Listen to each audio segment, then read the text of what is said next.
புதியதொரு முன்மொழிவை ஈரான் அமெரிக்காவுக்கு கொடுத்திருக்கிறது என்கிற செய்திகள் வெளியாகி இருக்கிறது. இன்றைக்கு காலையில் டர்க்கி, ஈராக், அசர்பைஜான், ஈஜிப்ட் ஆகிய நாடுகளுடைய ஃபாரின் மினிஸ்டர்களோடும் அப்பாஸ் அராக்சி ஈரானுடைய ஃபாரின் மினிஸ்டர் பேச்சுவார்த்தை நடத்தி இருக்கிறாரு.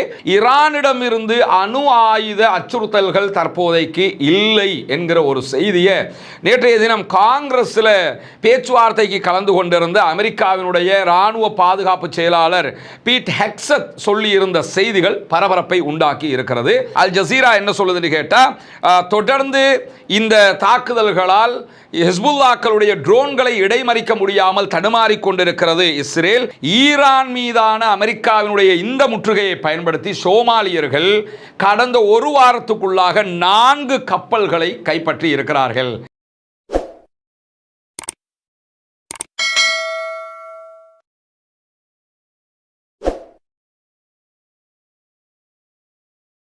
அன்பிற்கினிய சகோதர சகோதரிகளே, நம் அனைவர் மீதும் ஏக இறைவனுடைய அமைதியும் கருணையும் உண்டாகட்டுமாக என்கிற உயரிய பிரார்த்தனைகளோடு ஈரானுக்கும் இஸ்ரேல் அமெரிக்க ஆக்கிரமிப்பு இராணுவத்திற்கும் இடையிலான ஒரு மாபெரும் யுத்தம், தற்காலிக யுத்த நிறுத்த ஒரு நிலையை கூடிய சூழல்ல லெபனான் மீதான தாக்குதல்களை தொடர்ந்து இஸ்ரேல் யுத்த நிறுத்தத்தை மீறி நடத்தி வருகிறது என்கிற செய்திகளை தொடர்ந்து நம்ம பார்க்க முடிகிறது. இப்படியான ஒரு சூழல்ல தான் அடுத்ததாக என்ன நடக்கப் போகிறது, ஈரானும் அமெரிக்காவும் பேச்சுவார்த்தைகளை தொடருமா இல்லையா, ஹொர்முஸ் நீர்ப்பரப்பை ஈரான் ஓப்பன் பண்ணுவாங்களா இல்லையா, அமெரிக்கா என்ன செய்ய போகிறது என்கிற கேள்விகளுக்கு மத்தியில் தான் அமெரிக்க இஸ்ரேலிய ஆக்கிரமிப்பு இராணுவங்களுடைய தாக்குதல் காரணமாக ஈரானுக்குள்ள மீன்பிடி உள்ளிட்ட கொல்லப்பட்டிருப்பதாகவும் அதில் 29 பேர் மேலதிகமாக காயமடைந்திருப்பதாகவும் செய்திகள் வெளியாகி இருக்கிறது. வர்த்தக கப்பல் தொழிலாளர் சங்கம் இன்றைக்கு இந்த தகவல்களை வெளியிட்டிருக்கிறார். அதே நேரம் 22 பொது மாலுமிகளும் 16 மீனவர்கள் மற்றும் 6 துறைமுக தொழிலாளர்களும் மொத்தமாக இதிலே கொல்லப்பட்டிருக்கிறார்கள். இவங்க தான் இந்த 44 பேர் என்கிற தரவுகள் வெளியாகி இருக்கிறது. எனவே இஸ்ரேலிய ஆக்கிரமிப்பு, அமெரிக்க ஆக்கிரமிப்பு இராணுவங்களுடைய தாக்குதல்களால் கொல்லப்பட்டவர்கள் பொதுமக்கள் தான் என்பதை நாம் இங்கே புரிந்து கொள்ள முடியும். மொத்தமாக பொதுமக்களை அழிப்பதையே கங்கணம் கட்டி ஒரு தொழிலாகவே செய்து கொண்டிருக்கிறது இந்த ஆக்கிரமிப்பு இராணுவங்கள் என்கிற நிலையில தான் ஈரான் சமீபத்திய தன்னுடைய முன்மொழி ஒன்றை இன்றைக்கு பாகிஸ்தானுக்கு வழங்கி இருக்கிறது என்கிற செய்திகள் வெளியாகி இருக்கிறது. ஏன்னா அமெரிக்கா ஒரு முன்மொழிவை தர்றாங்க, இப்படித்தான் இந்த பேச்சுவார்த்தை, இதை ஏற்றுக்கிறோம், இதை ஏற்றுக்கிற மாட்டோம்னு சொல்லி கொடுத்துருந்தாங்க. அதை ஏற்றுக்க முடியாதுன்னு சொல்லி ஆல்ரெடி ஈரான் சொல்லிட்டாங்க. பிறகு 2வது தடவை ஈரான் ஒரு ப்ரொபோசலை கொடுத்தாங்க, அதை ஏற்றுக்கிற முடியாதுன்னு அமெரிக்கா சொன்னாங்க. மீண்டும் அமெரிக்கா ஒரு ப்ரொபோசலை கொடுத்திருந்தது, அதில் நிறைய விவகாரங்களை நாங்கள் ஏற்றுக்கிற மாட்டோம் என்று ஈரான் சொல்லி இருந்தாங்க. இப்பொழுது ஈரான் மீண்டும் ஒரு ப்ரொபோசலை கொடுத்திருக்கிறாங்க. இந்த இடத்துல நம்ம என்ன கவனிக்கணும்னா, அமெரிக்காவினுடைய ப்ரொபோசல் எல்லாமே எப்படி இருக்குதுன்னு கேட்டால், நாங்கள் ஜெயிச்சிட்டோம், அதை நீங்கள் ஒத்துக்கிறணும், உங்ககிட்ட இருக்கப்பட்ட யுரேனியத்தை எங்ககிட்ட தரணும். யுத்தத்திலே ஜெயிச்சவங்க பேச்சுவார்த்தையில் விட்டு கொடுப்பாங்களான்னு கேட்டால் கண்டிப்பாக விட்டு கொடுக்க மாட்டாங்க. புதியதொரு முன்மொழிவை ஈரான் அமெரிக்காவுக்கு கொடுத்திருக்கிறது என்கிற செய்திகள் வெளியாகி இருக்கிறது. இன்றைக்கு காலையில் டர்க்கி, ஈராக், அசர்பைஜான், ஈஜிப்ட் ஆகிய நாடுகளுடைய ஃபாரின் மினிஸ்டர்களோடும் அப்பாஸ் அராக்சி ஈரானுடைய ஃபாரின் மினிஸ்டர் பேச்சுவார்த்தை நடத்தி இருக்கிறாரு. அவர்கள் சொன்ன செய்திகளையும் தாங்கள் பாகிஸ்தான் தரப்புக்கு எத்தி வைத்திருக்கிறோம் என்கிற செய்திகளை இன்றைக்கு ஈரான் அறிவித்திருக்கிறது. எனவே ஈரான் தொடர்ந்து சில முன்மொழிவுகளை கொடுத்து கொண்டே இருக்கிறது. அந்த முன்மொழிவுகளை அமெரிக்கா ஏற்றுக்கொள்ள வேண்டும், அதே நேரத்தில் அமெரிக்கா கொடுக்கக்கூடிய முன்மொழிவுகளை ஈரான் ஏற்றுக்கொள்ள வேண்டும் என்கிற தொடர்நிலை தான் எப்பொழுதுமே இருந்து வருகிறது.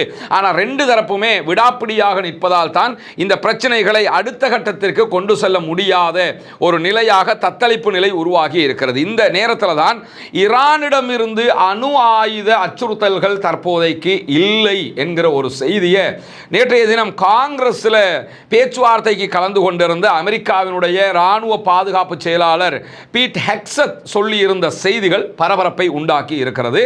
ஏன்னா அங்கே அணு ஆயுத பிரச்சனை இருக்குது, அது பண்ணுவோம், இதை பண்ணுவோம் சொன்னாங்க.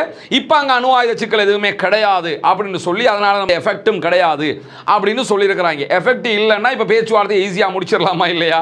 ஆனால் எஃபெக்ட் இல்லை என்று சொல்லி தெளிவாக அவர்களுடைய இராணுவ அதே போன்று பாதுகாப்பு செயலாளராக செயல்படுகிற பீட் ஹெக்ஸத் இன்றைக்கு இந்த தகவல்களை வெளியிட்டிருக்கிற அதே நேரத்தில் ஈரானுடைய நாடாளுமன்ற சபாநாயகர் முகமது பாகர் கலீபாப் என்ன சொல்றாருன்னு கேட்டா ஒரு உதாரணத்தை சொல்லி ஒரு அறிக்கையை வெளியிட்டிருக்கிறார். அந்த உதாரணம் என்னன்னு கேட்டா, அமெரிக்காவில் 2 சுவர்கள் எழுப்பப்பட்டால், அமெரிக்காவை நடுவில் வச்சு 2 பக்கமும் 2 சுவர் எழுப்புறாங்கன்னு வைங்க, அது எங்க இருந்து எங்கங்கிறதையும் அவர் குறிப்பிட்டிருக்கிறார். குறிப்பாக நியூயார்க்ல இருந்து மேற்கு கடற்கரை வரைக்கும் ஒரு சுவர் வருகிறது.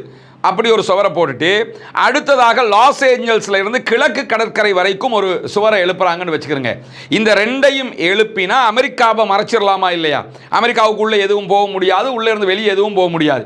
இப்படி நீங்க செஞ்சீங்கன்னு சொன்னா உங்களுக்கு எவ்வளவு கிலோமீட்டர்கள் இதை நீங்க செய்யணும்னு சொல்லி சொன்னா 7755 கிலோமீட்டர்களுக்கு நீங்க இப்படி சுவர் எழுப்பினா தான் அமெரிக்காவை மறைக்க முடியும்.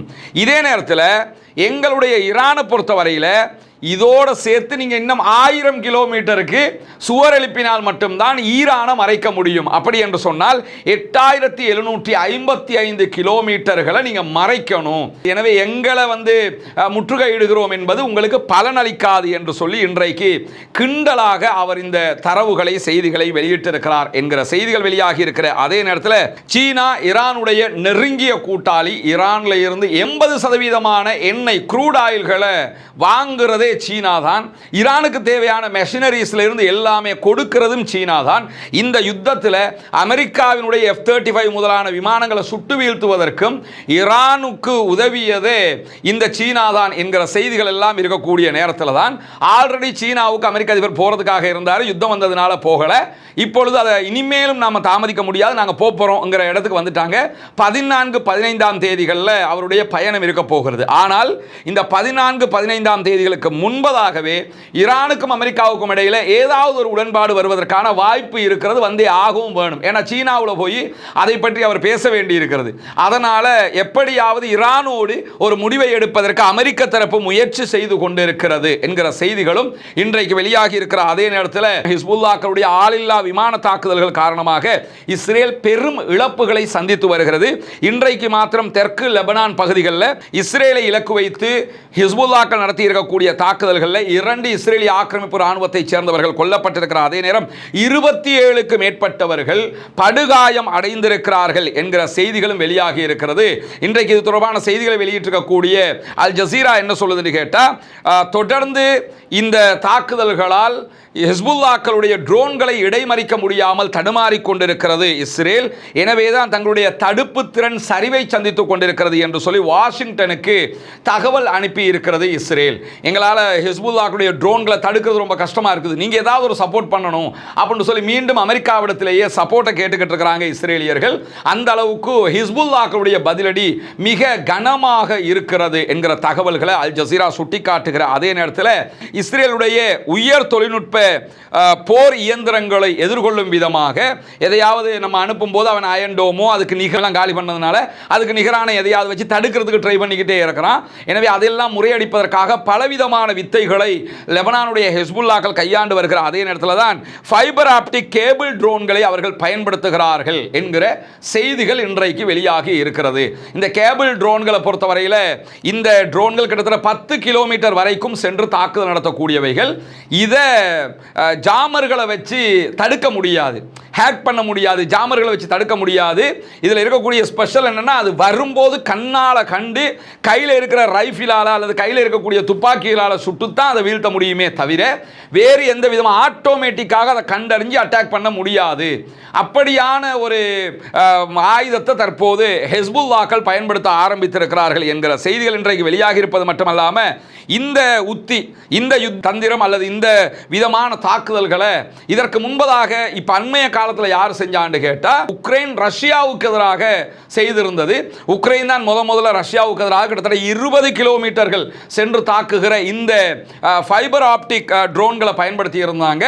இந்த யுத்தத்தில் தற்போது அதையே ஹிஸ்புல்லாக்கள் பயன்படுத்த ஆரம்பித்திருக்கிறார்கள். ஏன்னா இதில் பார்த்தீங்கன்னு சொல்லி சொன்னா உக்ரைன் யாருக்கு சப்போர்ட்டிவா இருப்பாங்கன்னா அமெரிக்கா இஸ்ரேலுக்கு சப்போர்ட்டா தான் இருப்பாங்க, ரஷ்யா தான் ஈரான் ஹிஸ்புல்லாக்களுக்கு சப்போர்ட்டா இருப்பாங்க. இதே நேரத்தில் இப்பொழுது ஹிஸ்புல்லாக்கள் பயன்படுத்துகிற இந்த தொழில்நுட்பம் என்பது யார் இதற்கு முன்பதாக பயன்படுத்தி இருக்கக்கூடிய தொழில்நுட்பம் என்று சொல்லி சொன்னால் உக்ரைனியர்கள் பயன்படுத்திய தொழில்நுட்பம். அதை பயன்படுத்தி தான் தற்போது இந்த தாக்குதல்களை முன்னெடுத்து வருகிறது ஹிஸ்புல்லாக்கள். இதையெல்லாம் தான் கொண்டு அரபு நாட்டில் கொட்டி எங்கள்கிட்ட பெரிய தொழில்நுட்பம் எல்லாம் இருக்குது, பார்த்தீங்களா நாங்கள் ரஷ்யாவுக்கு அப்படி அட்டாக் பண்ணுறோம், இப்படி அட்டாக் பண்ணுறோம், வாங்க உங்களுக்கும் சப்போர்ட் பண்ணுறோம், இதைத்தான் சொல்கிறாங்க. இன்றைக்கு இன்னும் ஒரு முக்கியமான செய்தி வெளியாகி இருக்கிறது. அது என்ன முக்கியமான செய்தி என்று சொன்னால், சோமாலிய கடற்கொள்ளையர்கள் என்கிற வார்த்தை பிரபலமாக நம்ம பார்த்துருக்கிறோம்.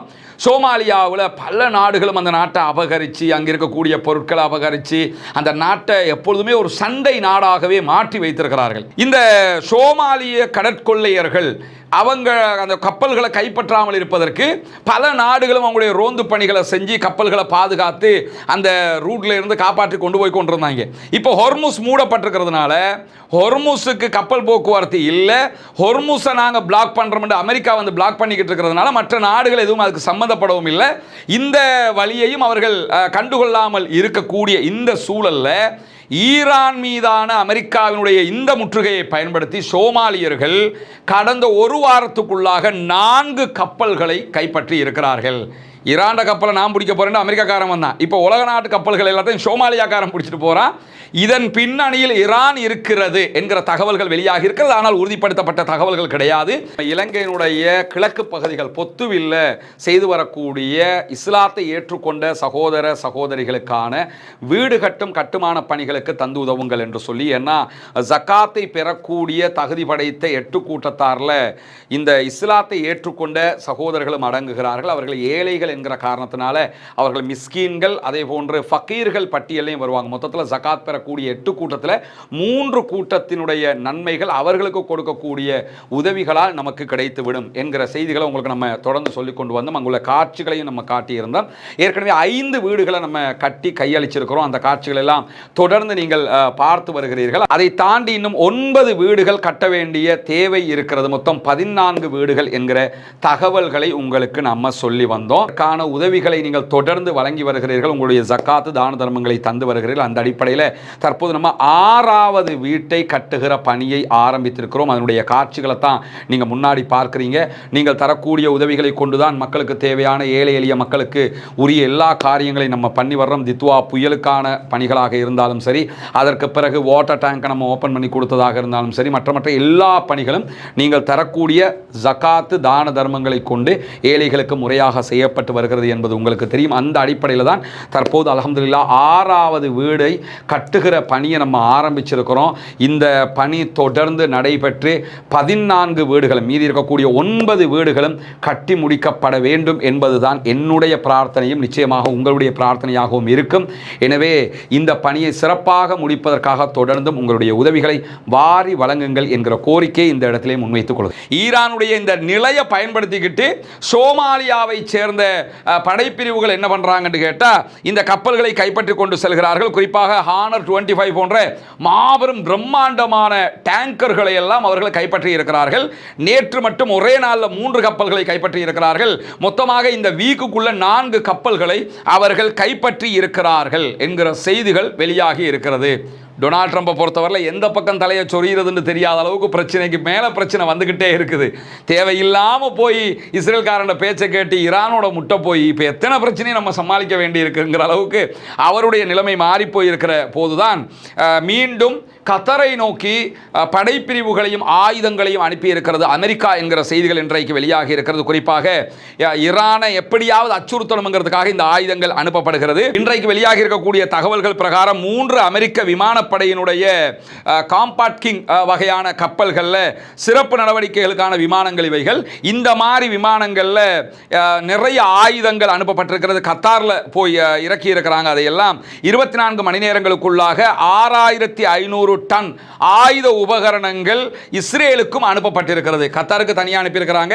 இஸ்ரேலுக்கும் 6500 டன் அளவுக்குண்டான ஆயுத உபகரணங்கள் அனுப்பப்பட்டிருக்கிறது.